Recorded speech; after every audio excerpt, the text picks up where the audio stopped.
Thanks for downloading a 3CR podcast. 3CR is an independent community radio station based in Melbourne, Australia. We need your financial support to keep going. Go to www.3cr.org.au for more information and to donate online. Now stay tuned for your 3CR podcast. Evil minds that plot destruction, sorcerer of death's construction, in the fields of bodies burning, as the war machine keeps turning, death and hatred to mankind, poisoning their brainwashed mind. Welcome to the Anarchist World This Week, broadcast across Australia on the National Community Radio Satellite. Listen to the Anarchist World This Week, Australia's sacred cow slaughterhouse. Listen to analysis of local, national, international events. Listen to analysis you'll never hear anywhere else.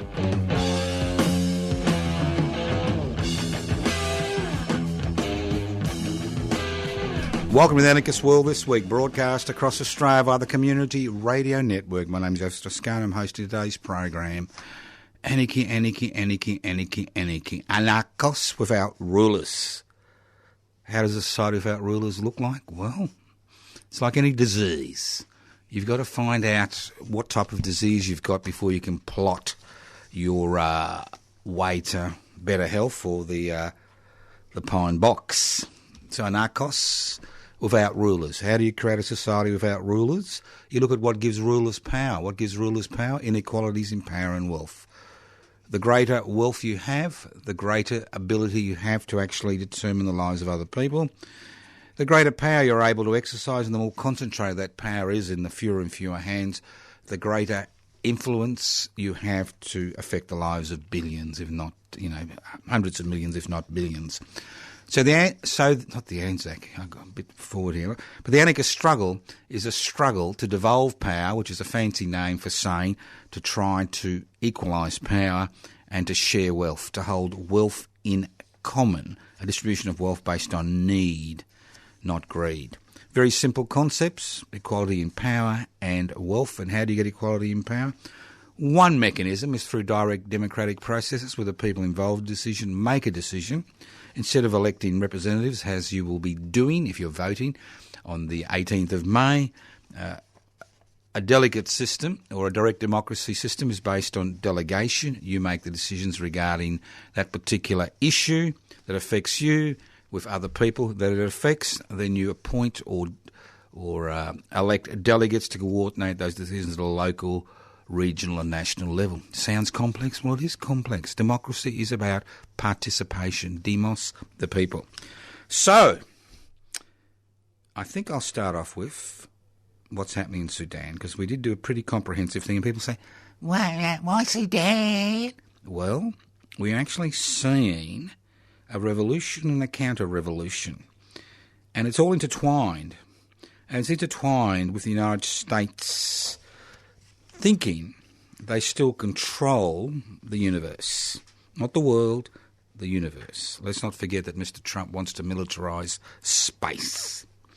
So currently, Saudi Arabia and the United Arab Emirates are in a significant power struggle. And both of these are feudal monarchies, brutal feudal monarchies, which are ruled by Sharia law. Let's not forget that. Feudal, hereditary monarchies who are in the throes of a life and death battle with more democratic forces in the Middle East. Now, the United States of America has thrown its support behind Saudi Arabia and United Arab Emirates because of their stranglehold on oil production. Now, unfortunately for these Middle Eastern powers, there is a lot of resistance to their interference in other people's lives in the Middle East to a significant degree, and we've seen a number of wars across this region, including Yemen, where over 100,000 people have died in the last year or so, in a brutal war between various factions, and one faction is supported by the Saudi Arabia and the United States of America. Now, Sudan, the military rulers of Sudan, have been involved in that campaign in Yemen, and they've provided the muscle, the military, the infantry, the feet on the ground. They provided the muscle to the Saudi Arabian aerial bombardments in that region. Now, currently Sudan is in the midst of a potential revolutionary change. And what we saw on Sudanese TV a few days ago would have been impossible a few weeks ago. What we saw is women with their heads uncovered actually discussing things publicly on TV. You've got to remember, Sudan is ruled by Sharia law, and that the military dictatorship that has been running Sudan and pillaging the country for the last 30 years, including the brutal war in Darfur and southern Sudan, has come basically trying to rehabilitate itself. Now, although al-Bashir, the former dictator, has been removed, in inverted commas, from office, his replacement, Mr. Abdel Fattah Burhan, is basically the military chief of the Sudanese forces in Yemen. Now, the major reason for the revolt initially was a revolt about declining economic conditions. And what we've seen in the last 2 or 3 days is how it works, how the world works, how it's all interconnected. We've seen the United Arab Emirates and the Saudi Arabia give a $3 billion gift to the Sudanese military dictatorship in order to stabilise the economy and actually give Sudanese a false sense of thinking that things are improving under the military dictatorship. Because a week ago, you would get 70 Sudanese pound for a US dollar. Today it's 40. So this injection of cash, a gift, not a loan, injection of cash, is used to stabilise what's happening in Sudan and ensure that the military dictatorship takes the wind out of the reform movement, which has now been protesting continuously for over 4 months and which is having some impact on the ground, significant impact, especially younger people in Sudan, if all they've known is the Bashir military dictatorship.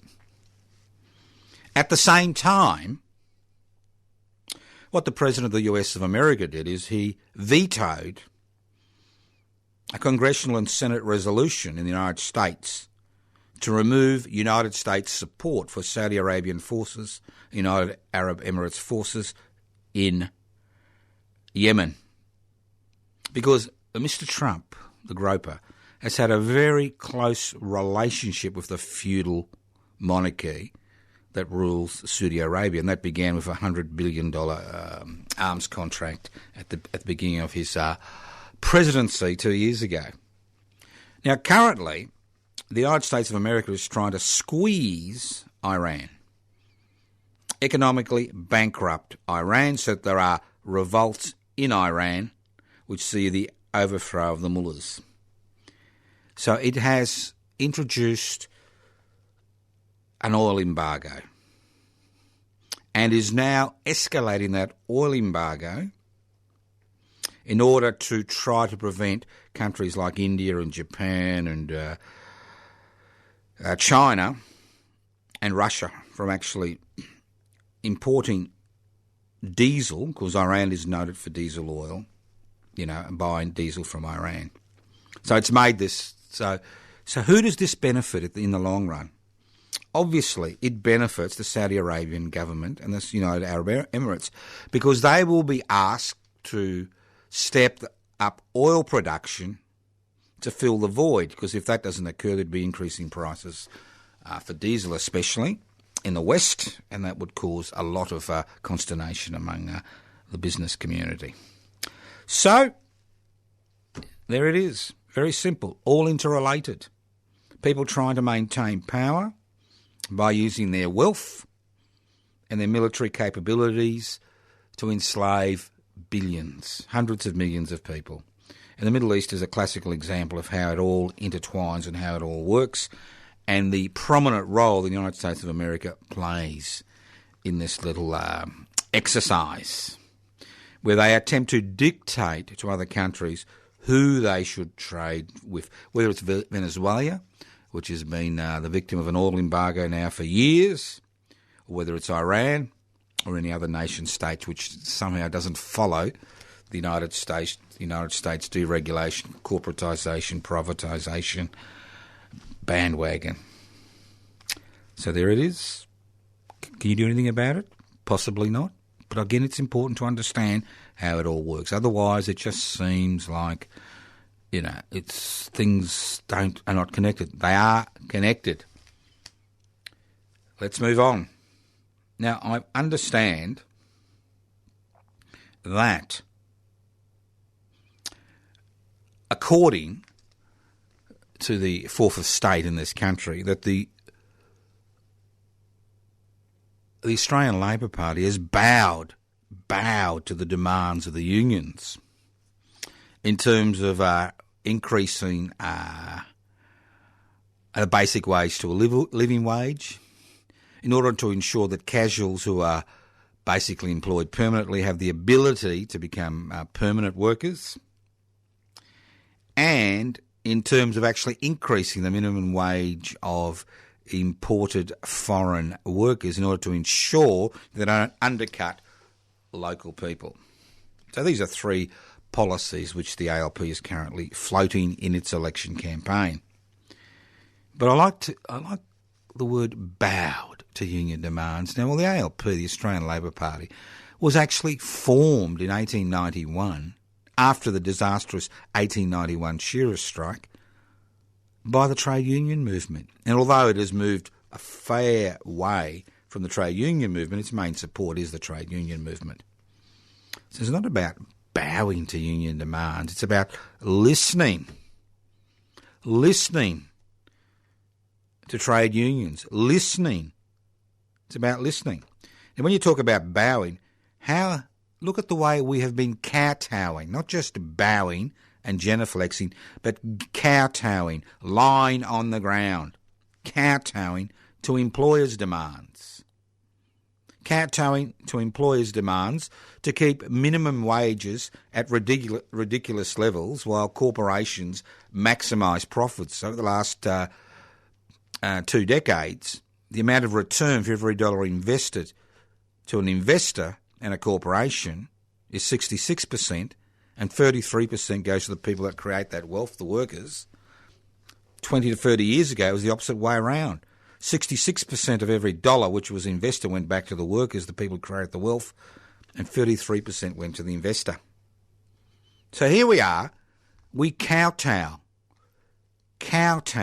every day, every minute of every day to employers' insatiable demands for ever-increasing profits, irrespective of the effect that these insatiable demands have on individual workers and groups of workers and Australians as a whole. Where we see the poorest or the least paid being the most exploited, and that's the key word, exploited. Well, the government sits on its hands and refuses to address that exploitation. Refuses to address that exploitation.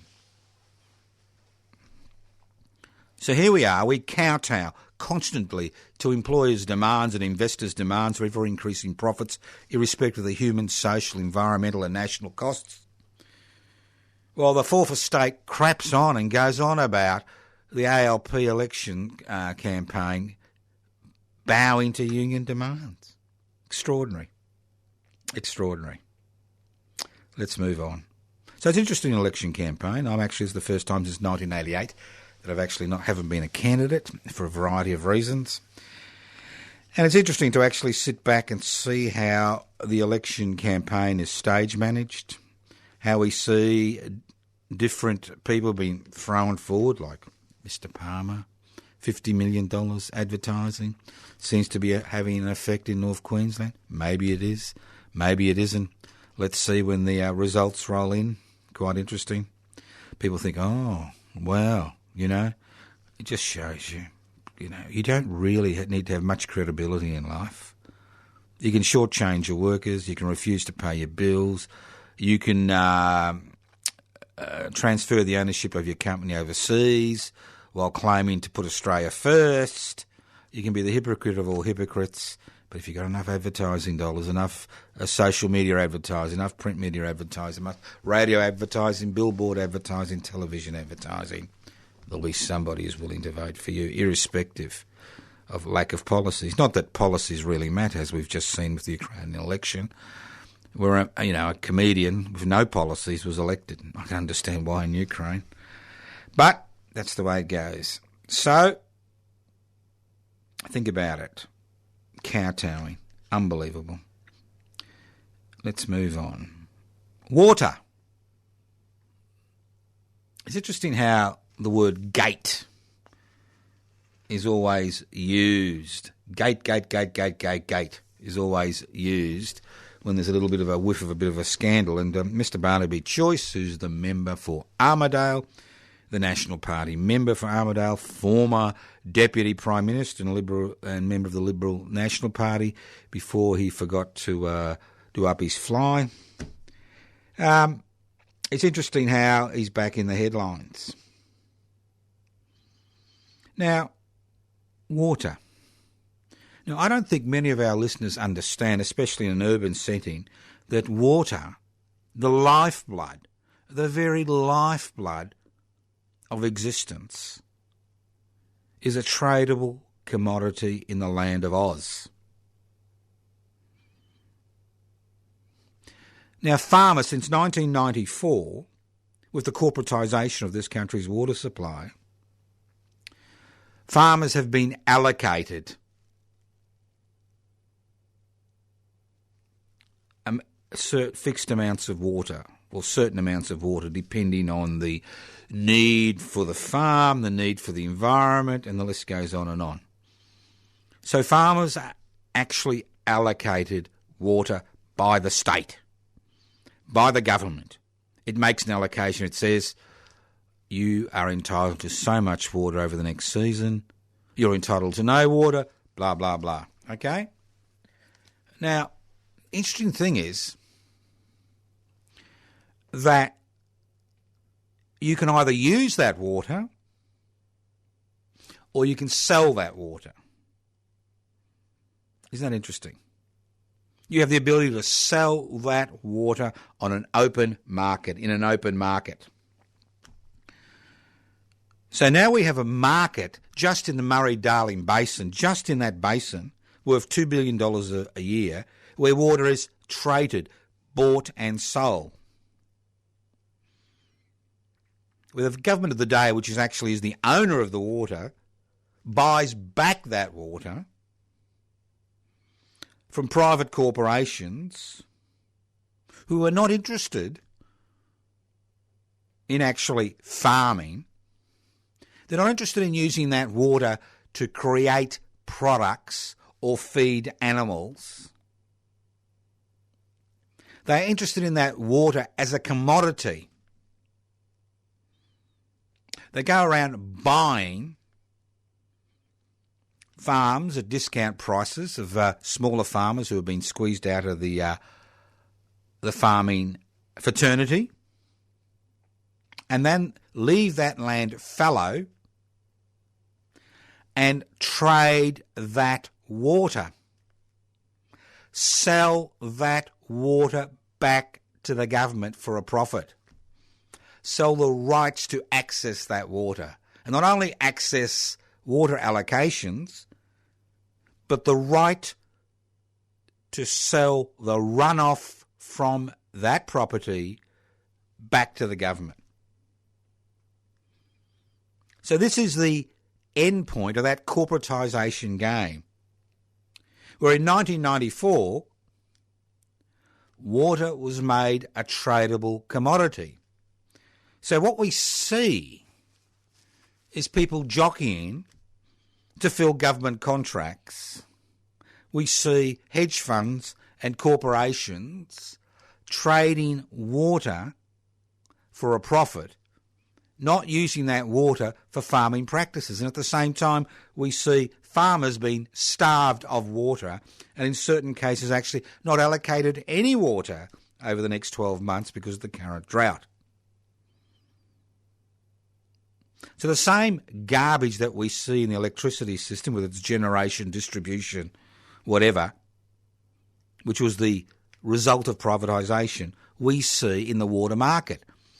But most of us being urban dwellers, we have no understanding of how that basic, essential commodity, which should be owned by the state or the people, is now a tradable commodity, where it's not how you use the water which is important.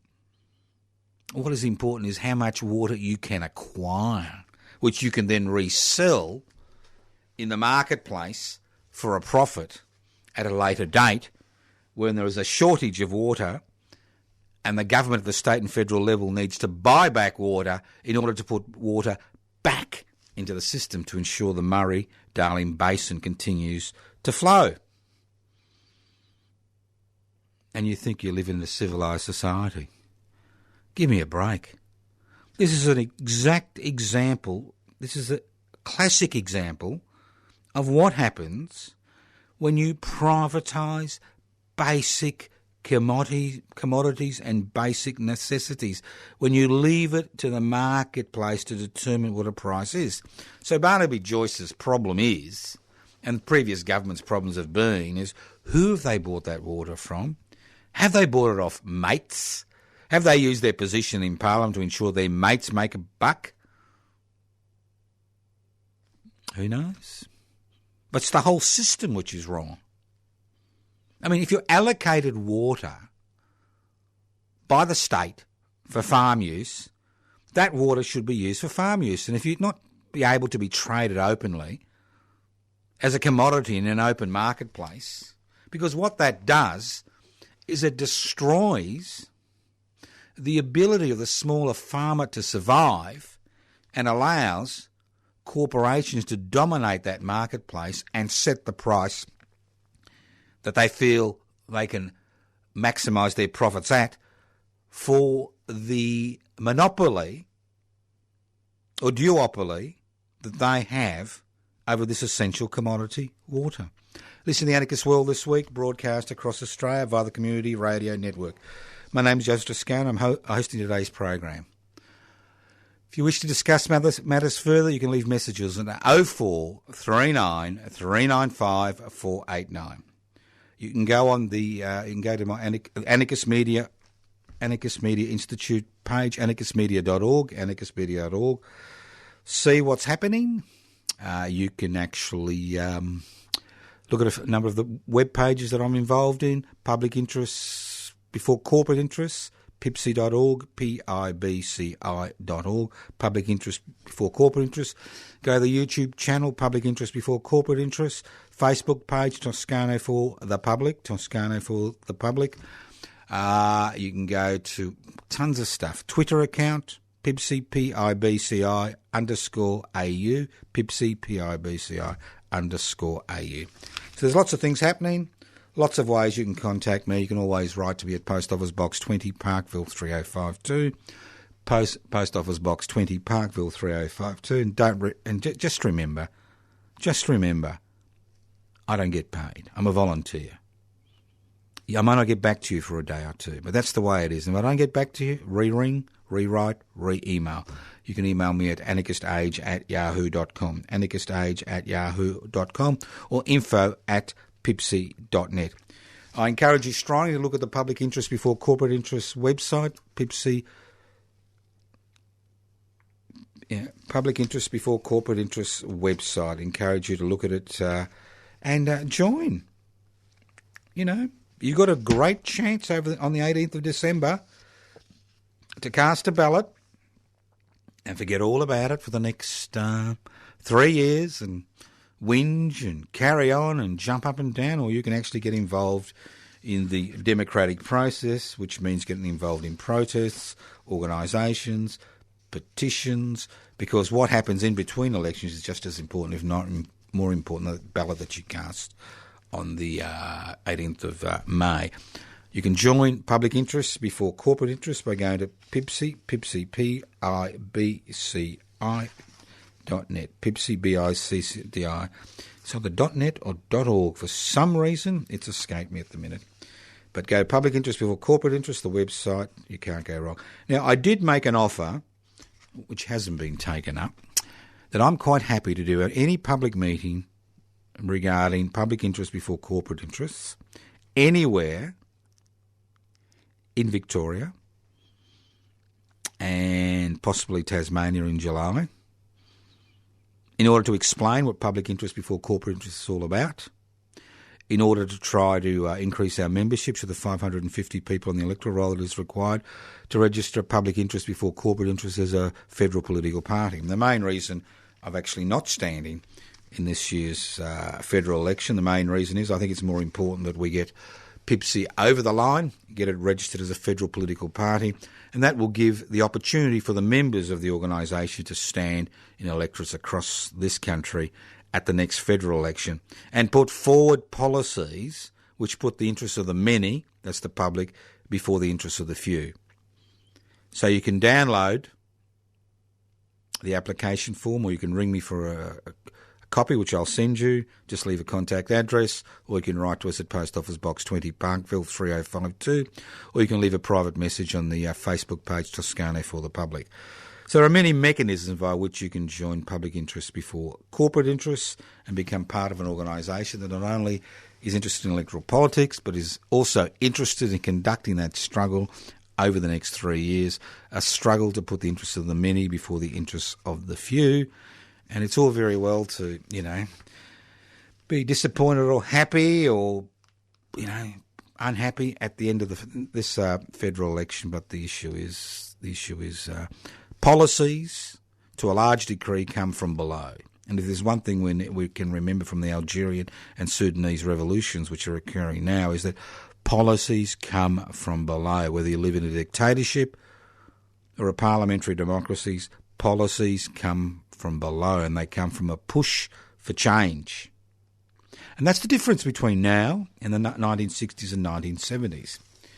And I can see you rolling your eyes and saying, "Oh, Joe, don't bring up this garbage again." But that's the difference.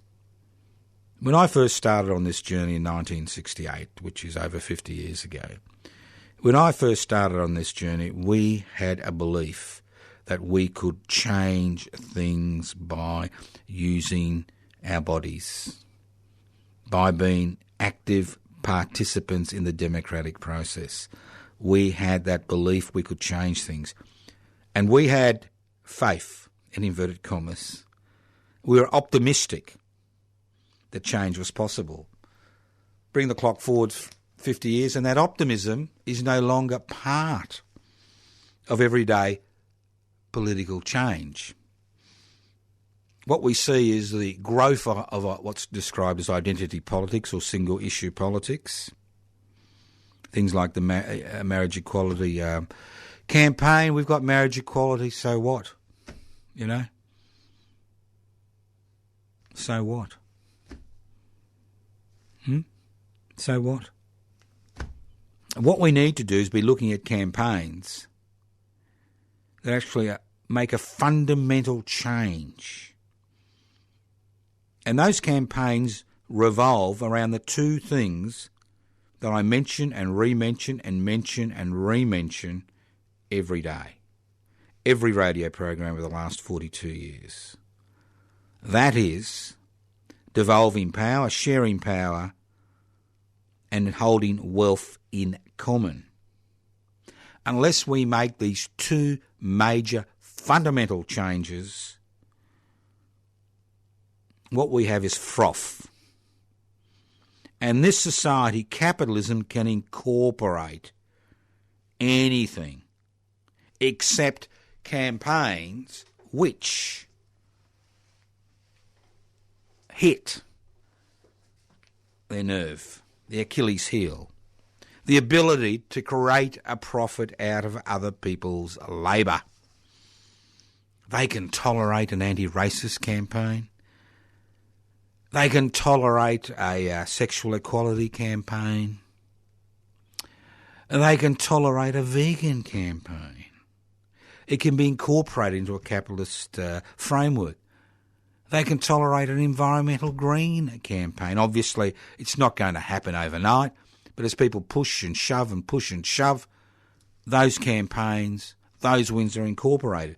But they cannot incorporate campaigns which strike at the very heart of the way they exercise power, at the very heart of how wealth is created and distributed. And that's why we talk about here on the Anarchist World this week about the need to create a third economic force in Australian society. Today, 95% of all human activity is privatised. 5% is still left in government hands. And 0.0001% is in the hands of cooperatives and collectives. We need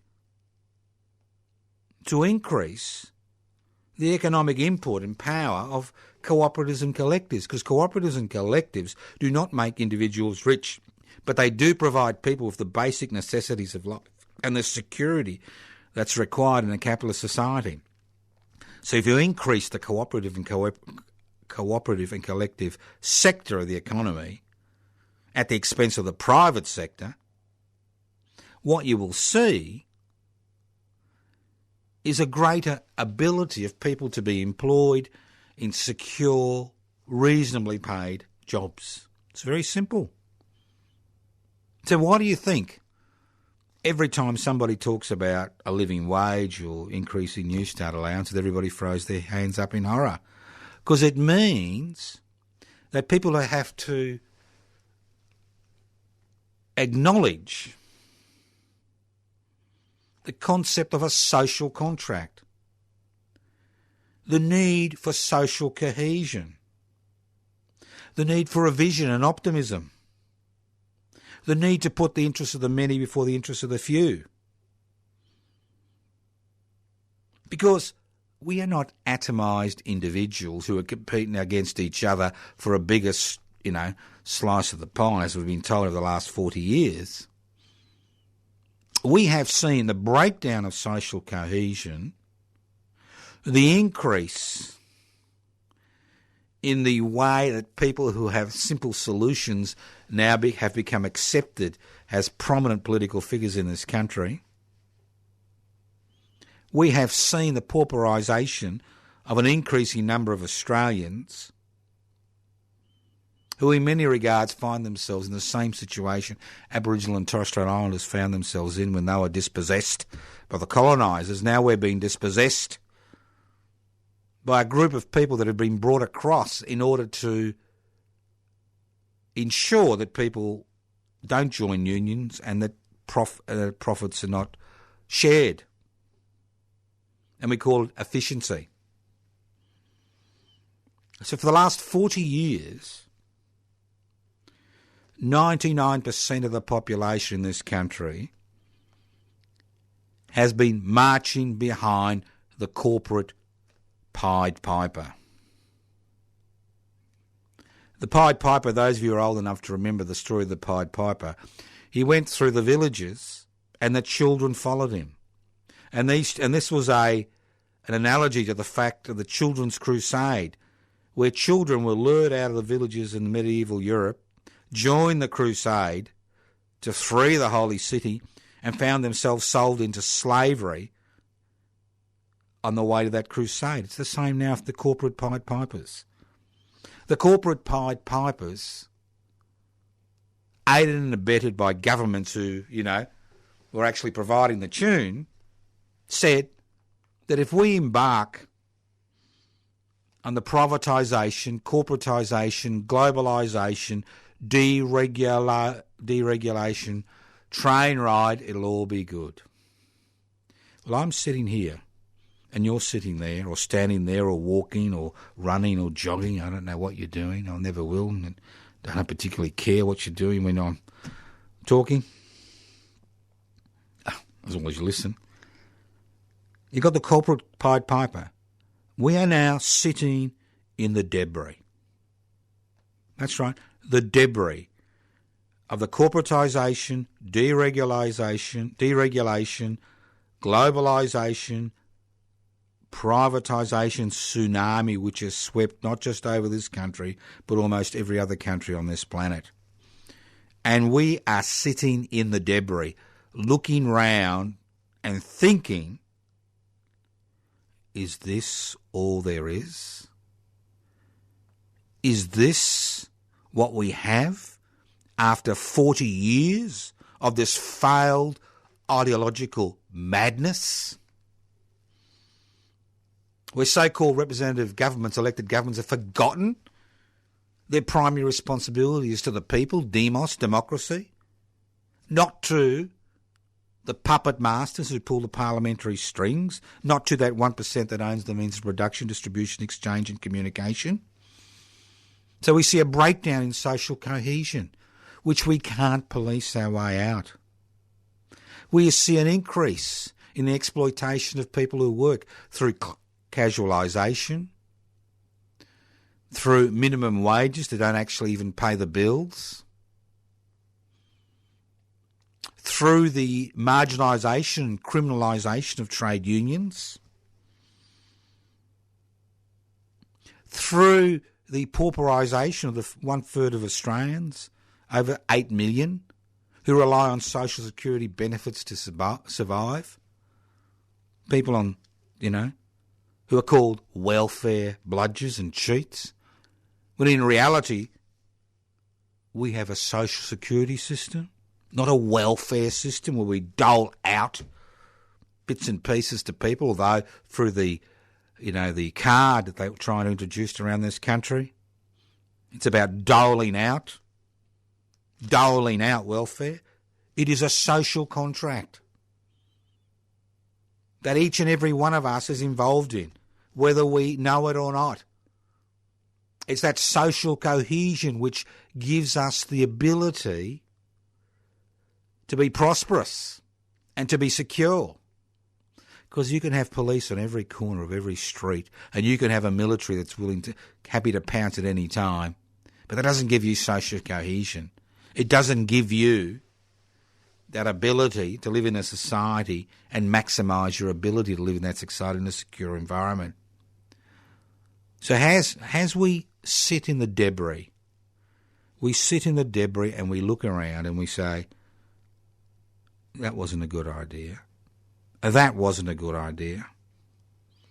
We see governments at the local, state and federal level are now being forced to look at the debris. Not act on the debris, but look on the debris.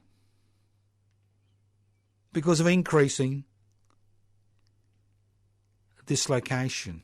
Not in terms of protest, because most people are very happy to continue on their little identity journey, on the identity politics journey, those that are involved in social protest. And 99% of people are happy to sit back and say, well, we'll see if things improve after the next election.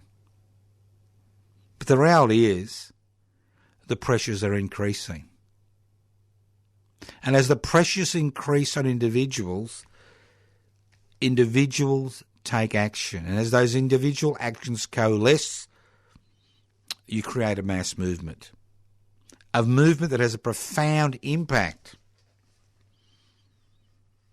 on what's occurring around us.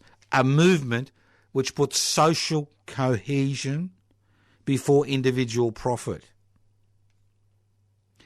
A movement which puts the welfare of all of us before the profits of individuals and small groups. A movement which recognises that democracy is more than casting a ballot every 3 to 4 years. It's about constant agitation in between elections. A movement that understands that nothing will change unless maximum political pressure is exercised on our so-called political representatives to put our interests before the interests of everybody as a whole, put our interests before the interests of the 1%ers. A movement that recognises that the fourth estate is as responsible for the situation we find ourselves in, where there is no hope or optimism, hope the love child of desire and expectation, desire for change and expectation for change. A movement that understands the fourth estate, whether it's the legacy fourth estate or the new fourth estate on social media, is as responsible for the fragmentation and pauperisation of life in this country as any other actor. But again, we need to be able to work together to address these issues, whether it's the issue of public housing, where what we see is a ragtag bunch of people marginalised, ostracised, ignored, who are the only people left pushing for the reintroduction of public housing as a mechanism via which to address the issues of housing affordability. Not just public housing for people in desperate circumstances, not community housing, not affordable housing, but housing which is owned and managed by the state on behalf of the people. Housing doesn't have to be huge inner city blocks, which can be provided by spot purchasing as the market, decreases in value across the country. Different ideas which are quite achievable, not revolutionary change, simple ideas, providing housing affordability and security for the increasing number of Australians who cannot ever afford to have a secure roof over their heads. You listen to The Anarchist World This Week, broadcast across Australia via the Community Radio Network. This program is streaming live on 3cr.org.au. That's 3cr.org.au. Now, next week we're having a special May Day program. I know most of you think that May Day is totally irrelevant. Now, I'll be doing a history of May Day in Melbourne, in Australia. Because I think it's important that we understand what May Day is all about. We look at the facts, not the fiction, the facts. And obviously people in Queensland will enjoy a May Day holiday, but obviously people in Victoria will not enjoy a May Day holiday because the movement to declare that as a public holiday never really got off the ground in Victoria, which prides itself as being one of the more radical bastions of Australia. But next week, but in order to celebrate May Day, and I'm giving you a heads up here, we are having a little gathering, and how big it is depends on you, obviously. If you live in Melbourne, and obviously there'll be May Day celebrations across the country, but I'll be talking about Melbourne. If you live in Melbourne, we'll be meeting at the historic 8-hour monument across the road from Victoria's Trades Hall, near the corner of Victoria Street and Lygon Street. The 8-hour monument, you can't miss it. Please bring flowers. We're meeting there at midday, and then after about 10 or 15 minutes, we'll be marching across to Her Majesty's Theatre. Her Majesty's Theatre in Russell Street. Why Her Majesty's Theatre? Well, the history of Australian anarchism, the history of May Day, and the history of the 8-hour struggle are interlinked. And the Melbourne Anarchist Club, the first anarchist organisation formed in this country, was formed on the 1st of May 1886. They had a room up there in Her Majesty's Theatre. And after that, we'll be crossing across to the Paramount Lounge for lunch. Nice day. 1st of May, Wednesday the 1st of May, midday. And again, I said I'll spend some time in the next program on the 1st of May talking about the history of May Day. Midday, 8-hour monument across the road from Melbourne Trades Hall, then across to Her Majesty's Theatre, and then lunch at about 1 p.m. at Paramount. Listen to The Anarchist World This Week, broadcast across Australia via the Community Radio Network. My name's Jeff Toscano. Now, last but not least, Anzac Day. Anzac, Australian and New Zealand Army Corps. Anzac. Now, The history of Anzac Day is told and retold and told and retold and manipulated to suit current political conditions. I mean, the purpose of Anzac Day, historically, was to acknowledge those who had died in war in this country. Now, what we've seen over the last few decades is how Anzac Day has been remoulded as a day of nationalism and a day of militarism. As social conditions change, governments and the fourth estate and various organisations have been able to manipulate Anzac Day in such a way as to change its eternal nature. And if you want to learn about half-truths and lies, just listen to the garbage which will pour out the mouths of so many commentators on the 25th of April. So what I'd like to do in the last few minutes of this program is just give you a little bit of a history of Anzac Day and what it's all about. Now, World War I was essentially a dirty little trade war fought by workers at either end of a bayonet, which resulted in the deaths of over 20 million people. And of those 20 million people who died, 62,000 were Australians. Australia was a divided nation during World War I. When war was declared in August 1914, there was great celebration, and the Labor Prime Minister, one of the first Labor Prime Ministers in the war, said that he would support the British war effort to the last shilling and the last man. But within 12 months of the war beginning, people realised the disaster that we were immersed in. In 1914, Australia had a population of around 5 million, which is about 1/5 of the population we have today. 5 million. Not many people.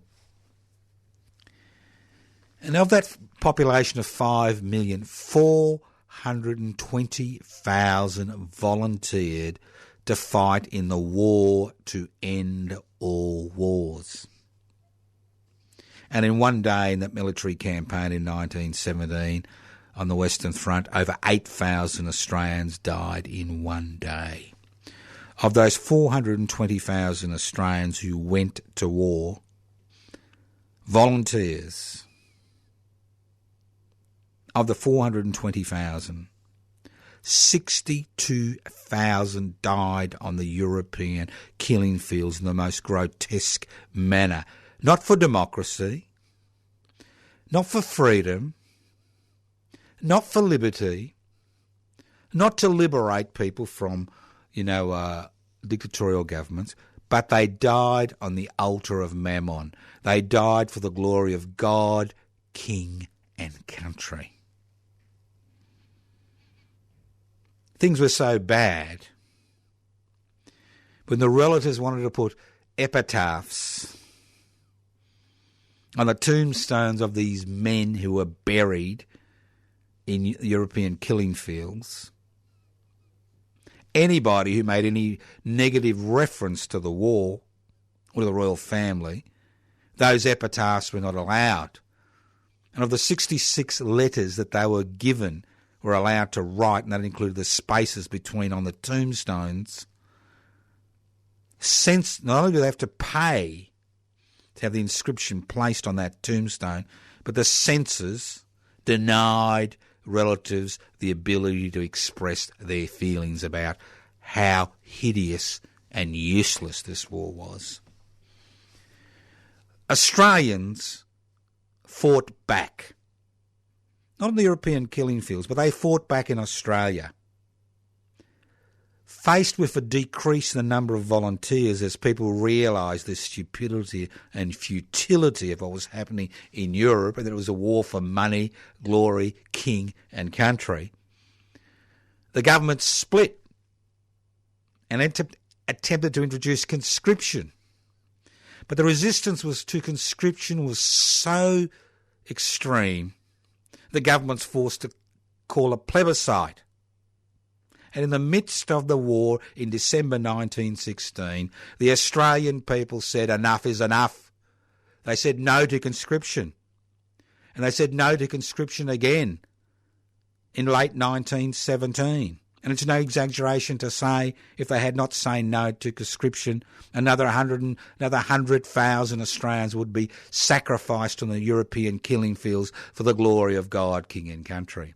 And don't forget that within 10 years of the return of the 300,000 survivors, another 100,000 had died of their war wounds. And don't forget the profound impact that this had on Australian society.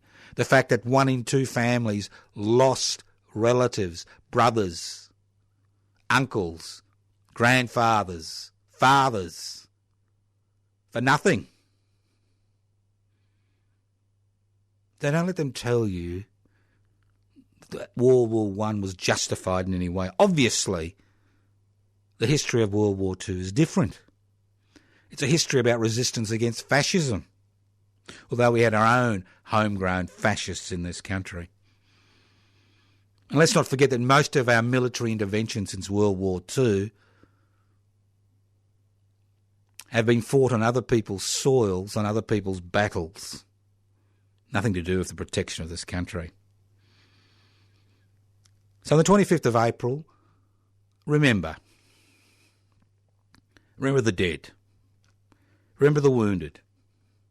Remember the impact on their families. Remember the impact of the people involved in those conflicts.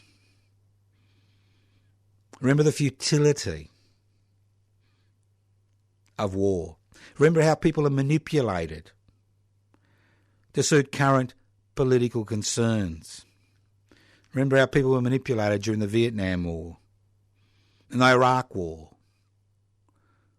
Just remember, because we do need to remember, because if we forget, or if we allow people to turn Anzac Day into a glorification of militarism and nationalism, we have lost that battle. Lest we forget the futility of war, lest we forget the sacrifice of the 62,000 young Australian men, 80% of whom were single, who never had a chance to live their life, fighting in this war to end all wars, which ended no wars. Lest we forget the 500,000 people on the streets of Melbourne when the Iraq invasion occurred. Lest we forget the role of the draft resistors during the Vietnam War, whose exploits helped to end conscription. Lest we forget. You've been listening to The Anarchist World this week, broadcast across Australia via the Community Radio Network. My name's Joseph Toscano. You can write to me at Post Office Box 20, Parkville 3052, Post Office Box 20, Parkville 3052. You can email me at anarchistage@yahoo.com. You can leave messages on 0439 395 489. A few Facebook pages you could look at. Public Housing, Everybody's Business, Toscano for the Public. Go to the YouTube channel, Public Interest Before Corporate Interest. We've got a few YouTube presentations there. You can Twitter. You can look at the Twitter on PIBCI, PIBCI_AU. You can join PIBCI by downloading the application form from PIBCI.org. Remember, history is not what you read in history books. History is the pathway to the present and the highway to the future. And we need to reclaim that history, and we need to tell the truth when the truth needs to be told, especially on days like Anzac Day and May Day. Thank you once again for listening to the Anarchist World This Week, broadcast across Australia via the Community Radio Network. This program is a podcast. You can access the podcast by going to 3cr.org.au. And don't forget, nothing changes without effort. Reading, thinking, clicking buttons doesn't make any difference. Get those feet on the ground. Change the future. Listen to the Anarchist World This Week next week. Evil minds that plot destruction, sorcerer of death's construction. An analysis you'll never hear anywhere else. Anarchist World This Week, Australia's sacred cow slaughterhouse. 10 a.m. every Wednesday. Listen to the Anarchist World This Week for an up-to-date analysis of local, national and international events. Poisoning their brainwashed minds. Oh, Lord, yeah.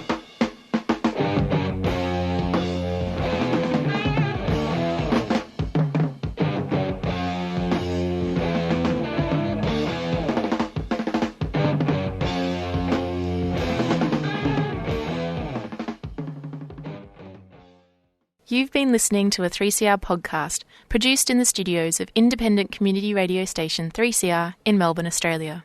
For more information, go to allthews.3cr.org.au.